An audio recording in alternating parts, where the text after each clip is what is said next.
കോട്ടയം ജില്ലയിലെ തിരുവാർപ്പ് എന്ന ക്ഷേത്രത്തെക്കുറിച്ചുള്ള വീഡിയോയാണ് ഇത്.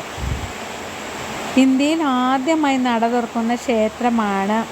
അതായത് കൃത്യം 2 മണിക്ക് തന്നെ നട തുറക്കുന്നു. വിശപ്പ് സഹിക്കാനാവാത്ത ഉണ്ണിക്കണ്ണനെ പ്രതിഷ്ഠിച്ച ക്ഷേത്രം. എന്തൊക്കെ ചെയ്തിട്ടും നമ്മുടെ ഉണ്ണിക്കണ്ണൻ്റെ വിശപ്പ് അങ്ങ് മാറുന്നില്ല. അമ്മേ, എനിക്ക് വിശക്കുന്നു. എപ്പോഴും ആ ഭാവത്തിലിരിക്കുന്ന ഉണ്ണിക്കണ്ണനെയാണ് നമുക്ക് തിരുവാർപ്പ് എന്ന ക്ഷേത്രത്തിൽ ചെന്നാൽ കാണാൻ സാധിക്കുന്നത്.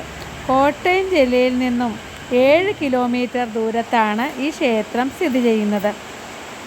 ഇവിടുത്തെ കാഴ്ചകൾ നമുക്ക് ഓരോന്നായിട്ട് കണ്ടുപോകാം.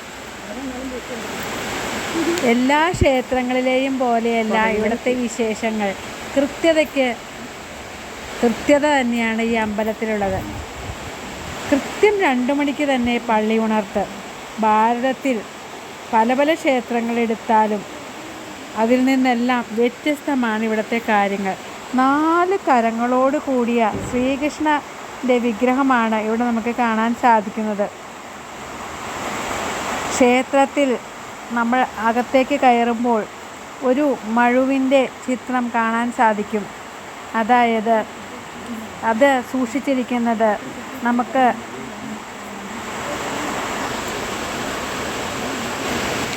എന്താണെന്ന് വെച്ചാൽ, നട തുറക്കുവാൻ കഴിയാതെ വന്നാൽ വാതിൽ മഴുകൊണ്ട് വെട്ടിപ്പൊളിച്ച് പൂജയും നിവേദ്യവും നടത്തണമെന്നാണ് ഐതിഹ്യം. എല്ലാ ക്ഷേത്രങ്ങളിലെയും പോലെ ഇവിടെ പൂജയല്ല ആദ്യം നടത്തുന്നത്. എല്ലായിടത്തും പൂജയാണെങ്കിൽ ഇവിടെ ആദ്യം നടത്തുന്നത് അഭിഷേകമാണ്. എല്ലായിടത്തും മലരഭിഷേകം നടത്തുമ്പോൾ ഈ ക്ഷേത്രത്തിലെ പ്രത്യേകത ഇവിടുത്തെ നിവേദ്യം ഉഷപ്പായസമാണ്. ഹംസനിഗ്രഹത്തിന് ശേഷം വീട്ടിൽ തിരിച്ചെത്തിയ കണ്ണൻ ആകെ വിശന്ന് എന്തെങ്കിലും തരണമെന്ന് പറഞ്ഞുകൊണ്ടിരിക്കുന്ന ഭാവമാണ്. അമ്മേ, എനിക്ക് വിശക്കുന്നു, എന്തെങ്കിലും തരണം അമ്മേ എന്ന് പറഞ്ഞുകൊണ്ട് വിശന്നിരിക്കുന്ന കണ്ണൻ. അപ്പോൾ ഉടനെ തന്നെ അമ്മ അരിയും നെയ്യും കദളിപ്പഴവും ശർക്കരയും